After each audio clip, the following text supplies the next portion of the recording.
So hello guys, welcome back. അപ്പോൾ നമ്മൾ ഒരുപാട് നാളെ വീഡിയോ ഒക്കെ ചെയ്തിട്ട് ഇന്നത്തെ വീഡിയോ എന്ന് പറഞ്ഞു കഴിഞ്ഞാൽ അപ്പോൾ അതിൻ്റെ പാസ്റ്റ് ലൈഫ്, ഇപ്പോഴത്തെ ഫ്യൂച്ചർ ലൈഫ്, പ്രസൻറ്റ് ലൈഫ് ഇതിനെപ്പറ്റി പറയാനാണ്.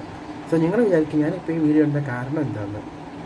അതിൻ്റെ കാരണം എന്ന് പറയുന്നത് ഒരുപാട് പേർക്ക് സംശയമുണ്ട് ഞാൻ ചെയ്യുന്ന കാര്യങ്ങൾ സ്റ്റോറി ഇടുന്നതൊക്കെ ഉള്ളതാണല്ലേ എന്നുള്ളത്. അതുകൊണ്ടാണ് ഞാൻ ഇങ്ങനെ ഒരു വീഡിയോ ചെയ്യാമെന്ന് വെച്ചത്. ഇതിൻ്റെ ഫുൾ വീഡിയോ യൂട്യൂബിലാട്ടോ, അത് നിങ്ങൾ ശ്രദ്ധിച്ചോളാം. ഇപ്പോൾ പറയാമെന്ന് വെച്ചാൽ ആദ്യം എൻ്റെ പാസ്റ്റ് ലൈഫിനെ പറ്റി പറയാം.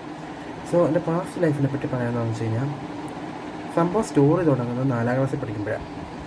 എനിക്ക് ആക്ച്വലി ഞാൻ ഡിഫറെൻ്റ്ലി ഏബിൾഡ് ആണ് ഒരു പേഴ്സണാണ്. എൻ്റെ കാലിന് ഒരുപാട് പ്രോബ്ലംസും ഹെൽത്ത് ഇഷ്യൂസും ഒക്കെ ഉള്ളൊരു പെയിനാണ് ഞാൻ. 4ാം ക്ലാസ്സിൽ പഠിക്കുമ്പം എന്നെ ഫസ്റ്റ് കളിയാക്കിയതാണ്. കളിയാക്കിയ നല്ല മോശം എന്ന് പറഞ്ഞാൽ മോശം രീതിയിൽ. ഇപ്പം 4ാം ക്ലാസ്സിൽ ആരും കാണാൻ പോകുന്നില്ല വീഡിയോ. അതുകൊണ്ടാണ് വളരെ മോശമായിട്ടെന്ന് പറഞ്ഞാൽ വളരെ മോശമായിട്ട്. ഞാൻ പറയാൻ പറ്റാത്ത പല കാര്യങ്ങളും ഉണ്ട്. ഞാനൊന്നും മുഴുവൻ വെളിപ്പെടുത്തുന്നില്ല. ദെൻ അത് കഴിഞ്ഞ് ഒരു 5-6 ടൈം ആ ക്ലാസ് വരെ ഒന്നും കുഴപ്പമൊന്നുമില്ല. പിന്നെ 8 കയറിയപ്പോൾ തൊട്ട് പിന്നെയും തുടങ്ങി. എന്നിട്ട് +2 വരെ +2 അല്ല, 10ാം ക്ലാസ് വരെ ഒരുവിധം പിടിച്ച് നിന്നു. ആ സമയത്ത് കഴിഞ്ഞിട്ട് എന്താ പറയുക, +2 പഠിക്കുമ്പം ഞാൻ ആളുടെയും പേരും ഇതൊന്നും പറയുന്നില്ല. എൻ്റെ കാലിൽ ബെഞ്ചിട്ടവന്മാരുണ്ട്. പിന്നെ കൊറോണ ടൈം പറഞ്ഞൊന്നുമില്ല. ഞാൻ ചോദിച്ചു, കരഞ്ഞു, ഞാൻ പ്രിൻസിപ്പളിനോട് പറഞ്ഞു, പ്രിൻസിപ്പൾ അത് ഇഷ്യൂ ആക്കി, അങ്ങനെ കുറേ പറഞ്ഞു. ദെൻ അത് കഴിഞ്ഞിട്ട് ഞാൻ കോളേജിൽ കയറുന്നു. കോളേജിൽ കയറി പിന്നെ എൻ്റെ ലൈഫിൽ നല്ല മാറ്റമുണ്ട്. 1 പ്രയറിൻ്റെ കൊണ്ട്, 2 ഫ്രണ്ട്ഷിപ്പ്, 3 അങ്ങനെ കുറേ കാര്യങ്ങളുണ്ട്.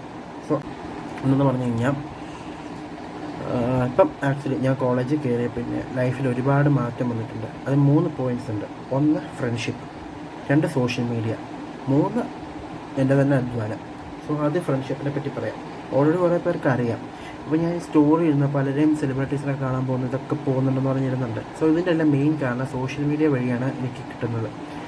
അതിന് ഏറ്റവും കൂടുതൽ ഹെൽപ്പ് ചെയ്തിട്ട് പല ഫ്രണ്ട്സുണ്ട്. നിതിന്, അർജുൻ, പിന്നെ എൻ്റെ ഒരു മെൻറ്ററുണ്ട്. അതായത് എന്നെ എപ്പോഴും ഹെൽപ്പ് ചെയ്യുന്നൊരു മെൻറ്ററുണ്ട്, ജോസഫ് സാറ്.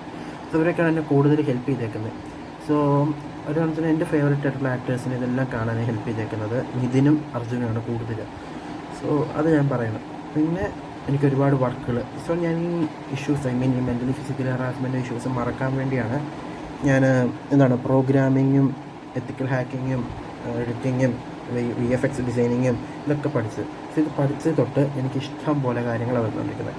അതായത് എന്താ പറയുക, സ്കില്ലുകൾ ഡെവലപ്പ് ചെയ്യാൻ തുടങ്ങി, ഏണിങ്സ് കിട്ടാൻ തുടങ്ങി, അങ്ങനെ കുറേ കാര്യങ്ങളുണ്ട്. എനിക്ക് ഡീപ്പായിട്ട് പറയാൻ പറ്റില്ല, എന്നാലും ഞാൻ ജസ്റ്റ് പറഞ്ഞു. കുറേ പ്രൊജക്റ്റുകൾ കിട്ടി, ഗവൺമെൻറ് പ്രൊജക്റ്റുകൾ വർക്ക് ചെയ്യാൻ പറ്റി. ദെൻ ഇപ്പോഴത്തെ ലൈഫ് എന്ന് പറയുമ്പം വളരെ ഹാപ്പിയാണ്. എന്നാലും ബുദ്ധിമുട്ടുകളും വിഷമങ്ങളൊക്കെ ഉണ്ട്, സ്വാഭാവികം. എന്നാലും ഹാപ്പിയാണ്. ഒരുപാട് പേരെ മീറ്റ് ചെയ്യാൻ പറ്റി, ഫ്രണ്ട്ഷിപ്പുകൾ ഉണ്ടാക്കാൻ പറ്റി. സോഷ്യൽ മീഡിയയാണ് ഏറ്റവും കൂടുതൽ ഹെൽപ്പ് ചെയ്തേക്കുന്നത് ഫ്രണ്ട്ഷിപ്പ് ഉണ്ടാക്കാനായിട്ട്. എനിക്കിത്രേ പറയാനുള്ളൂ. ഈ വീഡിയോയിൽ ഞാൻ ഉദ്ദേശിക്കുന്നത് വെച്ച് കഴിഞ്ഞാൽ നിങ്ങൾ ഹാർഡ് വർക്ക് ചെയ്യുക. 1 ഹാർഡ് വർക്ക്, 2 ഒരിക്കലും വിഷമിക്കരുത്. നിങ്ങളൊരു കാര്യത്തെപ്പറ്റി ഓർത്ത് വിഷമിക്കരുത്. കാരണം ഞാൻ അനുഭവിച്ചൊരു കാര്യമാണ്. ഒരിക്കലും ഒരു കാര്യത്തെപ്പറ്റി ഓർത്ത് നിങ്ങൾ വിഷമിക്കരുത്. 2 നിങ്ങൾ എപ്പോഴും ലൈഫിൽ ഹാപ്പി ആയിട്ടിരിക്കുക. ഫ്രണ്ട്ഷിപ്പ് എപ്പോഴും മെയിൻറ്റെയിൻ ചെയ്ത് പോവുക. എനിക്ക് എന്നെ ഒരിക്കലും വിഷമിക്കരുത്.